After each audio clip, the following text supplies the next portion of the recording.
నమస్తే అందరికీ. ఇప్పుడు తెలంగాణలో అన్ని రకాల అత్యవసర సేవల కోసం తెలంగాణ పోలీస్ శాఖ వారు కొత్త unified emergency help line number ను అందుబాటులోకి తీసుకురావడం జరిగింది.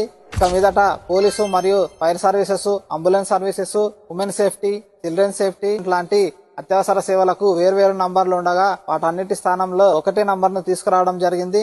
అదే 112 నంబర్ యొక్క సేవలు 24/7 అందుబాటులో ఉంటాయి. ఏదైనా ప్రమాదం జరిగినట్టయితే ఈ నంబర్ కు మొబైల్ ద్వారా గానీ ల్యాండ్ లైన్ ద్వారా గానీ డయల్ చేసినట్టయితే తెలంగాణ ఇంటిగ్రేటెడ్ కమాండ్ కంట్రోల్ వద్దనున్న ఎమర్జెన్సీ రెస్పాన్స్ సపోర్ట్ కి వెళ్తుంది.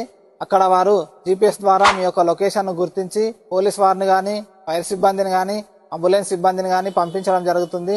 ప్రమాదాలు జరిగినప్పుడు ఒక్కొక్క సర్వీస్ కు ఒక్కొక్క నంబర్ ఉండడం వల్ల కన్ఫ్యూజ్ కాకుండా ఉండడానికి, అలాగే క్రైమ్ ను తగ్గించడానికి ఈ యొక్క నంబర్ ను అందుబాటులోకి తీసుకురావడం జరిగింది. ఈ యొక్క 112 నంబర్ గురించి ప్రతి ఒక్కరూ తెలుసుకోవాల్సింది కాబట్టి ఈ వీడియోను మీ ఫ్రెండ్స్ అండ్ ఫ్యామిలీకి షేర్ చేయండి.